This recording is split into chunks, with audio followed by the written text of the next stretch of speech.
Doctor Murali Lal, YouTube channel health is the right, सेहत हक है, सेहत हक है।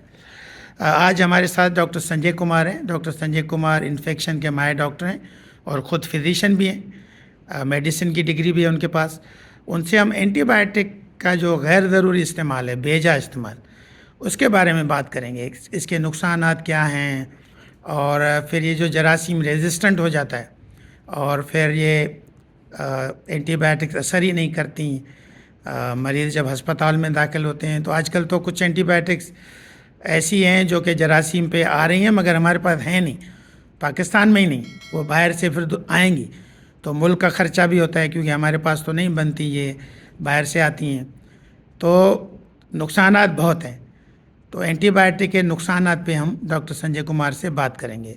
डॉक्टर संजय कुमार, हमें एंटीबायोटिक के बारे में, इनके नुकसानात के बारे में कुछ बताएं। जैसे सर ने बहुत अच्छा सवाल पूछा कि जो है ना एंटीबायोटिक की यूजेज के बारे में। देखिए ना, एंटीबायोटिक की 70 to 80% जो हमारे इन्फेक्शन होते हैं ना, उसमें एंटीबायोटिक की ज़रूरत ही नहीं होगी।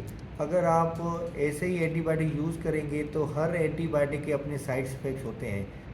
और दूसरा कि जो एंटीबायोटिक आप यूज़ कर रहे हैं तो क्या होगे, जो जरासीम है ना वो उससे चेंज हो जाते हैं। अगर दोबारा कोई आपको इन्फेक्शन होगा, रियल इन्फेक्शन, तो उसमें ये एंटीबायोटिक काम नहीं करेगी।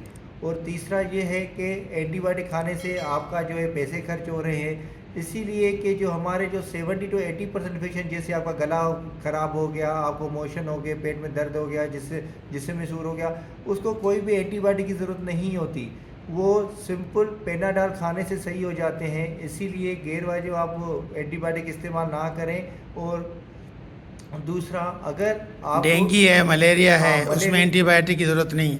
हेपेटाइटिस में एंटीबायोटिक की ज़रूरत नहीं। जैसे सर कह रहे हैं कि हेपेटाइटिस है, मलेरिया है, डेंगू है, चिकनगुनिया है, जो आजकल कॉमन इन्फेक्शंस हैं, और जैसे गला ख़राब होता है, इसमें कोई भी एंटीबायोटिक की ज़रूरत नहीं है, ये खुद ब खुद टाइम से सही हो जाते हैं। अगर आपको लगता है कि मेरे 3-4 दिन हो गए हैं, मेरी तबीयत सही नहीं हो रही, तो आप किसी स्पेशलिस्ट को दिखाएं। अगर ज़रूरत होगी तो वो एंटीबायोटिक लिखेंगे और एंटीबायोटिक देंगे।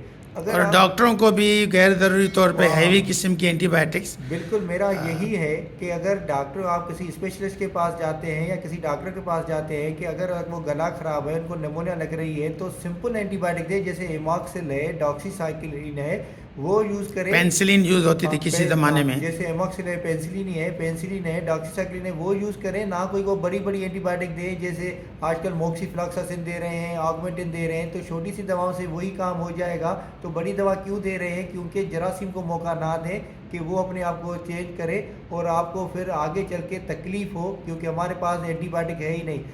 पाकिस्तान में ऐसे जरासीम आ गए हैं जिसके लिए कोई भी एंटीबायोटिक नहीं है। हम हॉस्पिटल्स में देख रहे हैं बहुत से मसले हो रहे हैं, क्योंकि यही है कि हमने ज़्यादा हर स्टोर पे जाके एंटीबायोटिक मिलती है, वो खाने से हमारे जरासीम ने अपने आप को चेंज कर लिया है। पाकिस्तान में कुछ जरासीम के लिए एंटीबायोटिक अवेलेबल ही नहीं है। मैं सबको यही कहूँगा कि एंटीबायोटिक का कम से कम इस्तेमाल करें। अगर ज़रूरत है तो किसी स्पेशलिस्ट को दिखाएं, बाद में इस्तेमाल। और सरकार को मेरे ख्याल में कानून पास करना चाहिए, हाँ बिल्कुल, कि बगैर डॉक्टर की प्रिस्क्रिप्शन के स्टोर पे एंटीबायोटिक या कोई भी दवा, यानी कुछ दवाएं तो हैं जो पूरी दुनिया में मिल जाती हैं, वो होती हैं दर्द की, बुखार की, मगर ये जो एंटीबायोटिक और इस किस्म की दवाएं स्टोर पे नहीं मिलती।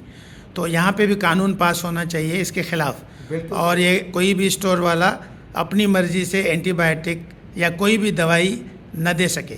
मेहरबानी डॉक्टर संजय, काफ़ी अच्छी मालूमात आपने दी।